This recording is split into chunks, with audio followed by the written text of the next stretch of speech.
رسول اللہ صلی اللہ علیہ وسلم کی پہلی احادیث آپ کے سامنے رکھی تھی کہ جب بندہ گھر سے نکلتا ہی ہے وضو کر کے تو تشبیک نہ کرے چونکہ وہ حالت نماز میں ہے۔ اس کی تائید میں اور بھی احادیث موجود ہیں کہ رسول اللہ صلی اللہ علیہ وسلم نے فرمایا جب بندہ وضو کر کے مسجد میں آتا ہے اور اذان ہوئی ہے آ گیا ہے، اذان کے فضائل مناقب انشاءاللہ اگر موقع ملا وہ بھی رکھیں گے۔ اذان جو نماز کا دباچہ ہے، نماز کی پکار ہے، صرف اس کو دینے کے جو فضائل ہیں وہ بھی ایک طویل باب ہے۔ اذان کے بعد مسجد میں آ گیا، ابھی نماز میں 10 منٹ باقی ہیں، 15 منٹ باقی ہیں، اذان سے پہلے آ گیا، رسول اللہ صلی اللہ علیہ وسلم نے فرمایا وہ بندہ جتنی دیر نماز کا انتظار کر رہا ہے وہ حالت نماز میں ہے، جتنی دیر انتظار کر رہا ہے وہ حالت نماز میں ہے۔ اور حل تدری فیما یختصم الملأ الاعلیٰ کی حدیث میں آپ کے سامنے یہ بات رکھی تھی کہ المقصو فی المسجد بعد الصلاۃ، یہ بھی تھا کہ نماز کے انتظار میں بیٹھنا، اس کی حدیث تشبیک والی، اور نماز گزر جانے کے بعد ویسے بیٹھنا اور نماز گزر جانے کے بعد نماز کے انتظار میں بیٹھنا، یہ دو حدیث بھی پہلے آپ کے سامنے رکھ چکے ہیں۔ نماز ابھی آپ نے پڑھی نہیں ہے، قائم نہیں کی، صرف اس کے انتظار میں بیٹھے ہیں تو آپ حالت نماز میں ہیں۔ اب نماز پڑھ لی ہے، سلام پھیر لی ہے، اس کے بعد آپ اپنے مصلی کے اوپر بیٹھے ہوئے جہاں نماز پڑھی ہے، تو اس فضیلت کے اندر وہ تمام جو سابقہ حدیث ہے کہ مسجد میں بیٹھنا نماز کے بعد، وہ ساری کے سارے فضائل اس میں شامل ہیں۔ ایک تو ہے نماز کے انتظار میں بیٹھنا، ایک ہے ویسے ہی انتظار میں بیٹھنا، اس کی کیا فضیلت آپ کے سامنے رکھی تھی؟ وَمَنْ فَعَلَ ذَلِكَ عَاشَ بِخَيْرٍ وَمَاتَ بِخَيْرٍ، جو ایسا کرے گا خیریت سے زندہ رہے گا اور خیریت سے مرے گا، اور وہ اپنے گناہوں سے ایسے پاک ہو جائے گا جیسے آج ہی اپنے ماں کے پیٹ سے پیدا ہوا۔ ان دو روایات کے علاوہ یہ جو حدیث آپ کے سامنے رکھ رہا ہوں یہ نماز سے پہلے بیٹھنے کے اوپر بھی ہے اور نماز کے بعد بیٹھنے کے اوپر بھی ہے۔ وہ کیا ہے کہ پہلے اگر آیا ہے نماز کے انتظار میں بیٹھا حالت نماز میں ہے، یہی فضیلت کافی ہے بات کو سمجھنے کے لیے کہ ابھی تو آپ نے نماز شروع نہیں کی، اللہ تعالیٰ نے آپ کو نماز میں لکھ لیا، آپ 15 منٹ، ویسے آپ نماز کوئی بندہ پڑھنا چاہے 30 منٹ 35 منٹ سے زیادہ آج کل کوئی بندہ نماز نہیں پڑھتا، لیکن آپ ذکر کرتے ہوئے نماز کے انتظار میں بیٹھ جائیں، آپ آدھا گھنٹہ بیٹھ سکتے ہیں، بیٹھنا آسان ہے، آپ کو نماز میں لکھا جا رہا ہے۔ اور اس کا دوسری فضیلت اور اجر و ثواب یہ ہے کہ جب تک آپ نماز کے انتظار میں بیٹھے ہیں فرشتے آسمان سے اترتے ہیں اور آ کے کہتے ہیں اللہم اغفر لہ اللہم ارحمہ، اے اللہ اس کی مغفرت فرما، اے اللہ اس کے اوپر رحم فرما۔ کیا یہ صرف نماز کے انتظار میں بیٹھنے کے لیے نہیں ہے؟ مسند احمد کی حدیث ہے، نہیں، یہ نماز کے انتظار میں جب تک بندہ بیٹھا رہا، آپ لوگوں سے کہتے ہیں، علماء سے کہتے ہیں میرے لیے دعا کر دیجئے، والدین کے بارے میں کہتے ہیں میرے لیے دعا کر دیجئے، میرے لیے دعا کر دیجئے، آپ کے لیے فرشتے دعا کر رہے ہیں، اس سے بڑی آپ کے لیے کیا بات؟ اور فرشتے دعا کیا کر رہے ہیں؟ جامع ہیں، اللہ اس کے اوپر مغفرت فرما اور اس کے اوپر رحمت فرما۔ رحمت کا جو مفہوم ہے وہ بڑا وسیع ہے، رحمت پوری زندگی کا احاطہ کیے ہوئے ہے، زندگی کا ہر معاملہ، ہر مصیبت، چھوڑ دو بیٹا، بیٹھ جاؤ بیٹھ جاؤ، مشکل کا احاطہ کیے ہوئے ہے، ہر مصیبت کا احاطہ کیے ہوئے ہے، جتنی بھی آپ کو زندگی کے اندر مشکلات آنی ہیں، پریشانیاں آنی ہیں، وہ رحمت کی دعا کی وجہ سے جو کوئی مسئلہ آپ کا ہے وہ حل ہو جانا ہے، کسی کے پاس جانے کی ضرورت نہیں، مسجد میں آئیے، نماز کے انتظار میں بیٹھ جائیے، فرشتے آپ کے لیے مغفرت کی دعا کر رہے ہیں، رحمت کی دعا کر رہے ہیں، اور یہ صرف نماز سے قبل کے لیے نہیں ہے۔ مسند احمد کی جو حدیث ہے اس کے اندر یہ بات بھی شامل ہے کہ جو بندہ نماز کے بعد اپنے مصلی کے اوپر بیٹھا رہتا ہے اس کے لیے بھی فرشتے یہی دعا کرتے رہتے ہیں، اللہ تعالیٰ اس کی مغفرت فرمائے اور اللہ تعالیٰ اس کے اوپر رحمت فرمائے، یہاں تک کہ وہ اپنی جگہ سے اٹھ نہیں جاتا۔ یہاں پہ محدثین نے یہ بات سمجھانے کی کوشش کی ہے، اگر سلام پھیر کر اٹھتا ہے اس نیت سے کہ میں جگہ بدل کے مسجد ہی میں بیٹھا ہوں تو بھی اس کو نماز کے اندر کا ثواب مل جائے گا، لیکن اٹھا اس نیت سے ہے کہ میں گھر جا رہا ہوں، تو پھر گھر جانے تک کی جو حدیث آپ نے سنی ہے کہ وہ حالت نماز میں ہے، گویا جب گھر جانے کی طرف چل پڑا اس کے لیے یہ فرشتے مغفرت کی اور رحمت کی دعا نہیں کریں گے. کس کے لیے کریں گے؟ جو نماز کے بعد کچھ دیر بیٹھ جائے گا. چاہے ضروری نہیں ہے کہ اسی جگہ پہ بیٹھ جائے، چند قدم پیچھے ہو سکتا ہے، چند قدم آگے ہو سکتا ہے، کچھ پیچھے جا کے بیٹھ سکتا ہے، لیکن اس ثواب کے حصول کی نیت سے بیٹھے کہ میں نماز کے بعد اس نیت سے بیٹھ رہا ہوں. اللہ، میں نے رسول اللہ سے یہ سنا ہے کہ جو بندہ نماز کا سلام پھیرنے کے بعد بھی نماز والی جگہ پہ یا مسجد میں بیٹھا رہتا ہے، اس کے لیے فرشتے مغفرت کی اور رحمت کی دعائیں کرتے ہیں، اس لیے میں اس جگہ کے اوپر بیٹھا ہوں. تو انشاءاللہ وہ اس اجر و ثواب کا مستحق ہو جائے گا. آگے چلیے، نماز با جماعت کے اعمال کے اندر ایک عمل یہ ہے کہ آپ جو جہری نمازیں اماموں کے پیچھے پڑھتے ہیں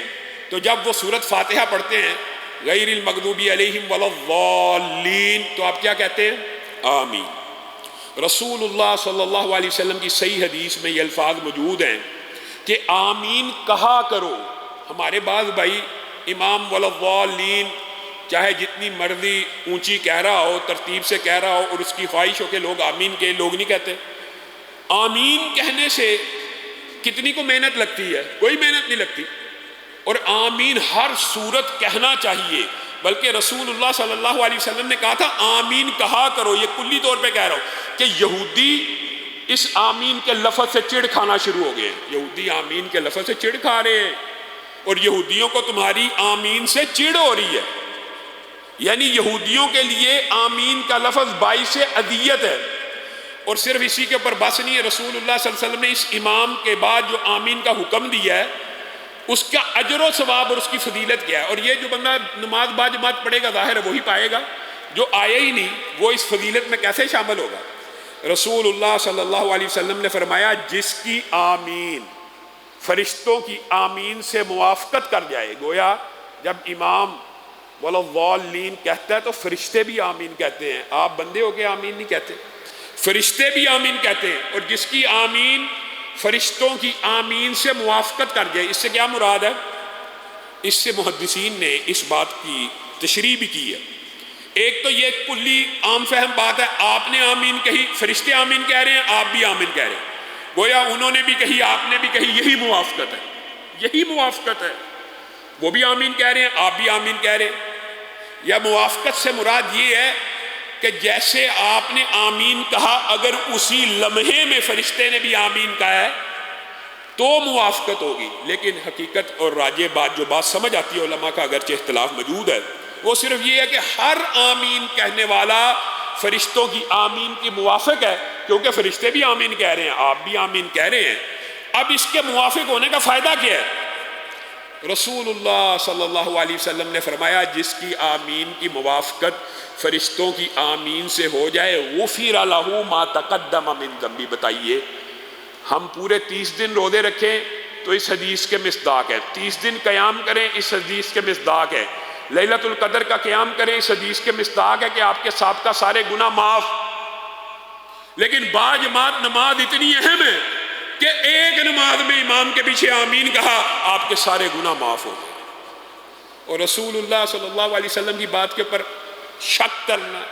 وہم کرنا کہ یہ اجر و ثواب ہو نہیں سکتا، بعض لوگوں کے دماغ میں شیطان یہ وسوسے ڈال دیتا ہے کہ ایک طرف 30 روزے رکھنے کا یہ اجر و ثواب ہے، ایک طرف صرف آمین کہنے کا. جی ہاں، اللہ کی رحمت ہے، کسی عمل کے بدلے میں جو مرضی ثواب عطا فرما دے. صرف امام کے پیچھے جب بھی کوئی یہ کہے گا اور آج آپ نے یہ ارادہ کرنا ہے، بعض بھائیوں کو میں دیکھتا ہوں کہ آمین کہتے ہی، حالانکہ یہ اتنی بڑی باعث اجر اور باعث ثواب بات ہے، تو آج کے بعد آپ نے آمین بھی کہنا ہے تاکہ ہم سب اللہ تعالیٰ کہنے والا اور سب سننے والے اس اجر و ثواب کا ہر روز متعدد مرتبہ حصہ بن جائے. آگے بڑھیے. رسول اللہ صلی اللہ علیہ وسلم نے فرمایا،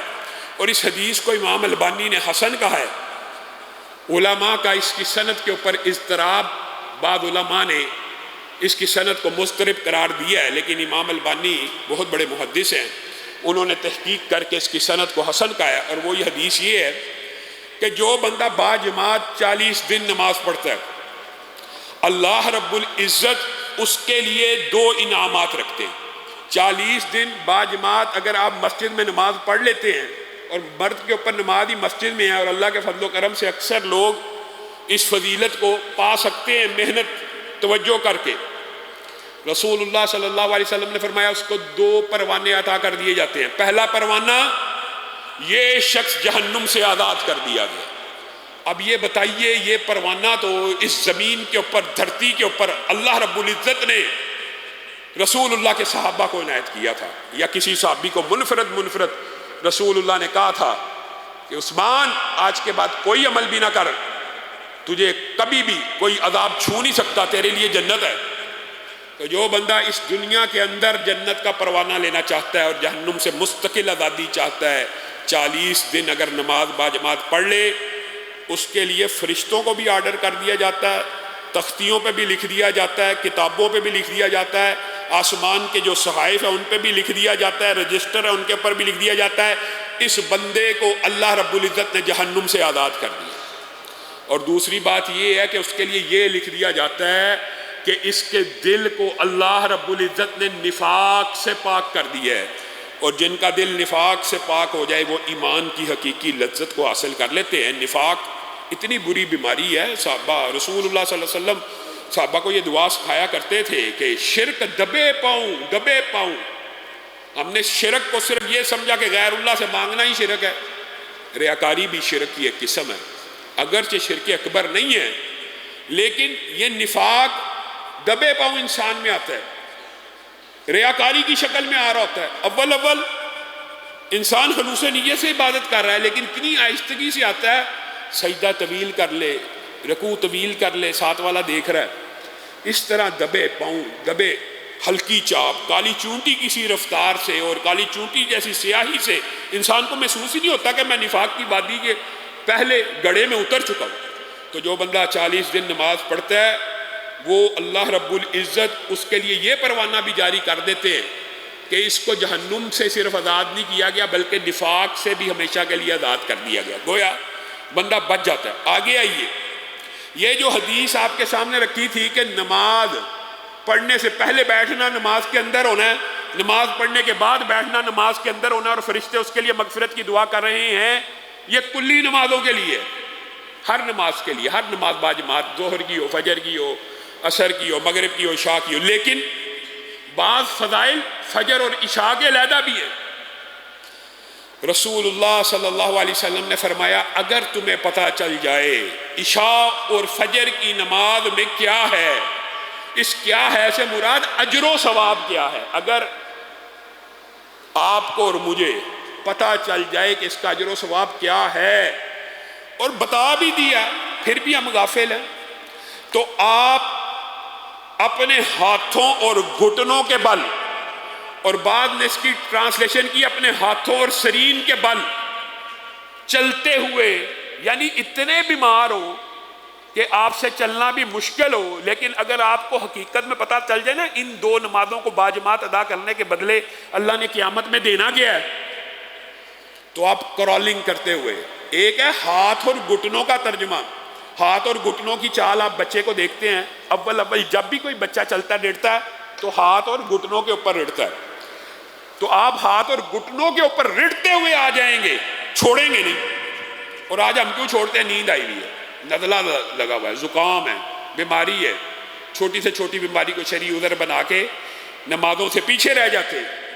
اگر آپ کو پتہ چل جائے اس کا اجر و ثواب کیا ہے، بیمار بھی ہوں، کتنے بیمار کے چل ہی نہیں سکتے، پھر بھی آپ کرالنگ کرتے ہوئے آئیں اس نماز کو پکڑنے کے لیے۔ اور دوسری جو ٹرانسلیشن ہے کہ ہاتھوں اور سرین کے بل آئیں، یہ آپ نے معذور کچھ لوگ دیکھے ہوں گے جن کی ٹانگیں نہیں ہوتی، وہ کیسے چل رہے ہوتے ہیں؟ دونوں ہاتھوں کے اوپر اور دونوں اپنی پشت کو زمین پہ لگا کے، کبھی ہاتھ لگاتے ہیں کبھی پشت لگاتے ہیں، یا کرالنگ کرتے ہوئے آئیں یا ہاتھوں اور پشت اور سرین کے بل گھسٹتے ہوئے مسجد میں آ جائیں، اگر آپ کو پتہ چل جائے کہ اس کا اجر و ثواب کیا ہے اور اس میں اللہ رب العزت کی کتنی رحمتیں ہیں۔ اور پھر رسول اللہ صلی اللہ علیہ وسلم نے فرمایا جس نے عشاء کی نماز امام کے ساتھ ادا کی، یہ سارے فضائل امام کے ساتھ ہیں، اور ہماری بہنوں بیٹیوں کو یہ سارے کے سارے اجر و ثواب گھر میں بیٹھے مل جانے ہیں، یہ بھی محدثین نے ابواب باندھے ہیں اور لکھا ہے کہ جس طرح نماز کے انتظار میں مسجد میں بیٹھنے والے کے لیے فرشتے مغفرت کی دعا کرتے ہیں، اگر کوئی بہن بیٹی ظہر کا ٹائم ہوا ہے اس سے کچھ دیر پہلے جہاں نماز پہ بیٹھ جائے گی، اس سارے کے سارے ثواب کی مستحق ہو جائے گی، جہاں نماز کے بعد بیٹھ جائے گی اس سارے کے سارے ثواب کی مستحق ہو جائے گی۔ اسی طرح یہ جتنے بھی ثواب ہیں پہلے بھی آپ کے سامنے رکھنا، اس میں عورت اور مرد شامل ہے، اور عورت بغیر جماعت کے شامل ہے اور مرد جماعت کے ساتھ شامل ہے۔ جو بندہ عشاء کی نماز امام کے ساتھ ادا کرے، رسول اللہ صلی اللہ علیہ وسلم نے فرمایا اس کا اجر و ثواب ایسے ہے کہ گویا اس نے آدھی رات کا قیام کر لیا۔ عشاء کے بعد آپ بیٹھے نہ بیٹھے، آپ نے عشاء کی نماز صرف امام کے ساتھ ادا کی ہے، آپ کے نامہ اعمال میں آدھی رات کا قیام لکھ دیا گیا ہے۔ یہ کتنی بڑی خوشخبری ہے، آدھی رات کا قیام۔ اور پھر حدیث میں یہ آتا ہے پھر جس نے فجر کی نماز باجماعت ادا کی، یہاں محدثین کے مابین ٹرانسلیشن میں اختلاف ہے۔ ایک پہلے ترجمہ سنیے، جس نے فجر کی نماز باجماعت ادا کی اس نے پوری رات کے قیام کو پا لیا۔ محدثین ابن خزیمہ اس بات کے قائل ہیں کہ یہ اکیلی فجر کی نماز باجماعت ادا کرنے کی فضیلت ہے۔ گویا ان کے خیال میں اکیلی باجماعت فجر کی نماز عشاء کی اکیلی باجماعت نماز سے افضل ہے، لیکن محدثین کا جو راجح قول ہے اور جو بات ہمیں بھی سمجھ آتی ہے یا جس کی طرف میرا ذاتی بھی رجحان ہے وہ یہ ہے کہ اس حدیث میں جو فجر باجماعت کی فضیلت ہے وہ صرف اس شخص کے لیے ہے جس نے رات کی عشاء کی نماز بھی باجماعت ادا کی ہو۔ اور یہ دیگر احادیث سے بات پتہ لگتی ہے اور سمجھ آتی ہے کہ واقعی راجح موقف یہی ہے۔ البتہ ہاں بعض محدثین اس بات کی طرف گئے ہیں کہ اکیلی فجر کی نماز باجماعت ادا کرنے کی فضیلت پوری رات کے قیام کی ہے، لیکن دیگر احادیث ملائی جائیں تو دیگر احادیث میں عشاء اور فجر کا ایک ساتھ تذکرہ بھی موجود ہے۔ رسول اللہ صلی اللہ علیہ وسلم نے فرمایا جس نے فجر کی نماز باجماعت ادا کی اور عشاء کی نماز باجماعت ادا کی اس نے پوری رات کا قیام حاصل کیا۔ اور رسول اللہ صلی اللہ علیہ وسلم نے یہ بھی فرمایا جس نے عشاء کی نماز باجماعت ادا کی اس نے آدھی رات کا قیام، اور جس نے فجر کی نماز ادا کی اس نے پوری رات کا قیام حاصل کیا۔ ایک ہی حدیث میں بھی لفظ دونوں کے موجود ہیں۔ گویا ساری احادیث اگر ملائی جائیں تو آدھی رات کا قیام عشاء سے ملتا ہے اور آدھی رات کا قیام فجر سے ملتا ہے۔ اور اگر امام ابن خزیمہ کا موقف دیکھا جائے تو ایک اکیلی فجر کی نماز باجماعت ادا کرنے کے اوپر بھی پوری رات کے قیام کا اجر و ثواب یہ مفہوم بھی حذف کیا جا سکتا ہے، لیکن حقیقت میں یہ اجر و ثواب اسی کو ملنا ہے جس نے عشاء کی نماز امام کے ساتھ ادا کی اور فجر کی نماز امام کے ساتھ ادا کی۔ اس کا اجر اور ثواب متفق کا یہ ہے، اس کے اوپر تو کوئی اختلاف نہیں ہے کہ یہ بندہ صرف عشاء کی نماز ادا کر کے گیا ہے باجماعت اور فجر کی نماز ادا کر کے گیا ہے باجماعت، رات کو اس نے کوئی تہجد نہیں پڑھی، کوئی قیام نہیں کیا، لیکن اللہ رب العزت نے اس کے نامہ اعمال میں ساری رات کا قیام لکھا ہوا ہے۔ ساری رات یہ کھڑا ہی رہا، ساری رات کھڑا رہا۔ اور حضرت عمر کا اور حضرت علی کا صحیح سند سے ایک قول موجود ہے، ایک جیسا۔ کیسے یہ صحابہ تھے، انہوں نے رسول اللہ صلی اللہ علیہ وسلم سے دین سیکھا، سمجھا رہے ہیں لوگوں کو۔ حضرت عمر نے کہا پوری رات کے قیام سے بہتر ہے، پوری رات کے قیام سے بہتر ہے، رات کو آباد کرنے سے بہتر ہے کہ تم عشاء کی نماز باجماعت ادا کرو اور فجر کی نماز باجماعت ادا کرو، بس۔ اور حضرت علی نے بھی یہی کہا کہ میرے لیے یہ پسندیدہ اور محبوب ہے کہ میں عشاء کی نماز باجماعت ادا کروں اور فجر کی نماز باجماعت ادا کروں ان لوگوں سے جو ساری رات قیام کرتے ہیں، نہ فجر جماعت کے ساتھ پڑھی ہے نہ عشاء جماعت کے ساتھ پڑھی، کیا فائدہ؟ یہ صحابہ کے اقوال ہیں صحیح سند کے ساتھ۔ اور اگر آپ فجر کی، اور یہی میں نے آپ کو کہا تھا دو نمازیں منافقوں کے اوپر اور کم ایمان والوں کے اوپر اور کمزور ایمان والوں کے اوپر اور بھاری ہیں، اور ٹریننگ اور تربیت کے لیے، اصلاح کے لیے، اپنے نفس کو کچلنے کے لیے یہی دو نمازیں ہیں جو انسان کی اصلاح اور تربیت اور ٹریننگ کر سکتی ہیں۔ اس لیے فجر کی نماز کی ایک اسپیشل فضیلت البتہ الگ بھی موجود ہے، وہ کیا ہے؟ رسول اللہ صلی اللہ علیہ وسلم نے فرمایا، باقی تو آپ نے حدیث سن لی بیٹھنے کی پہلے اور بعد میں کہ فرشتے اس کے لیے مغفرت کی دعا کرتے ہیں وغیرہ، یہاں پہ رسول اللہ صلی اللہ علیہ وسلم نے صرف فجر کی نماز کے بعد بیٹھنے کی بھی ایک بات کی ہے، اور اس کے بارے میں 4 باتیں کی ہیں۔ 4، جو بندہ فجر کی نماز پڑھنے کے بعد باجماعت مسجد میں بیٹھ گیا، اپنے مصلی میں بیٹھ گیا، آپ کو بتایا کہ اجازت ہے تھوڑا سا چل کے پیچھے بیٹھ جائے، آگے بیٹھ جائے، اس نیت سے کہ فرشتے میرے لیے درود بھیجیں۔ فجر کی نماز کے بعد بیٹھ گیا، فرشتوں نے درود تو بھیجنا ہی ہے لیکن اضافی کچھ فضائل ہیں، وہ کیا ہیں؟ پھر سورج طلوع ہونے تک وہاں بیٹھا رہا، اللہ کا ذکر کرتا رہا یا اللہ کا ذکر سنتا رہا۔ کلاس ہو رہی ہے کسی مسجد میں قرآن کے ترجمے کی، وہاں پہ لوگ اللہ کا ذکر کر رہے ہیں، یا سنتا رہا یا کرتا رہا۔ تو رسول اللہ صلی اللہ علیہ وسلم کی پہلی جو روایت ہے وہ یہ ہے کہ طلوع آفتاب ہو گیا، پھر اس نے 2 رکعت نماز کو ادا کیا، فجر کے بعد مسجد میں بیٹھا رہا، اللہ کا ذکر کرتا رہا یا سنتا رہا، یا اس نیت سے بیٹھا رہا کہ میں حالت نماز میں ہوں، کبھی زبان چل رہی ہے کبھی نہیں چل رہی، لیکن بیٹھا میں مسجد کے اندر ہی، واش روم جا سکتا ہے، آ سکتا ہے۔ طلوع آفتاب ہو گیا، اس کے بعد اس نے صرف کیا کیا ہے؟ 2 رکعتوں کو ادا کیا ہے۔ پہلی روایت کے الفاظ ہیں، رسول اللہ صلی اللہ علیہ وسلم نے فرمایا گویا اس نے حج اور عمرے کو ادا کر دیا۔ دوسری روایت کے الفاظ ہیں، گویا جو حج اس نے ادا کیا اور عمرہ اس نے ادا کیا، اس کا اجر و ثواب تامہ 3 مرتبہ کہا، پورے کے پورے حج کے ثواب کے ساتھ لوٹا، پورے کے پورے عمرے کے ثواب کے ساتھ لوٹا۔ تیسری روایت کے الفاظ ہیں، گویا اس نے ایسا حج کیا، ایسا عمرہ کیا جو اللہ رب العزت نے قبول کر لیا۔ اب انسان حج عمرہ تو کرتا ہے، نماز تو پڑھتا ہے، لیکن کیا کوئی گارنٹی ہے کہ قبول ہوگی؟ گارنٹی یہ نہیں ہے، لیکن یہاں پہ رسول اللہ گارنٹی دے رہے ہیں کہ جو فجر کی نماز پڑھنے کے بعد مسجد میں بیٹھا رہا اور طلوع آفتاب کے بعد 2 رکعتوں کو ادا کیا، حج و عمرے کا ثواب ہے، پورا ہے پورا ہے پورا ہے، اور مقبول حج اور عمرے کا ثواب ہے۔ 3 باتیں اس میں۔ اور چوتھی روایت کیا ہے؟ رسول اللہ صلی اللہ علیہ وسلم نے کہا جس نے یہ عمل کیا اس نے اسماعیل پیغمبر کی اولاد میں سے 4 غلام بیٹوں کو آزاد کر دیا۔ اب مجھے بتائیے، ایک غلام کو آزاد کرنے کا جو اجر و ثواب ہے وہ کیا ہے؟ ایک غلام اگر کوئی بندہ آزاد کرے نا تو رسول اللہ صلی اللہ علیہ وسلم نے فرمایا اس کے ہر جز، اس کے ہر عضو کے بدلے میں تیرا ہر عضو جہنم سے آزاد ہو جاتا ہے۔ جس نے صرف 2 رکعتیں پڑھی اس نے پیغمبر اسماعیل کی اولاد، اور یہ پیغمبر اسماعیل کی اولاد کے غلام بیٹے کیوں کہا؟ کیونکہ زمین کی پشت کے اوپر ابراہیم و اسماعیل سے اعلیٰ نسل کسی کی نہیں ہے۔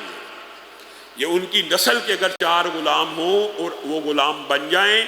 آپ ان کو آزاد کروائیں، جو اجر و ثواب اور فضیلت ان کو آزاد کروانے کی ہے، یہ فجر کے بعد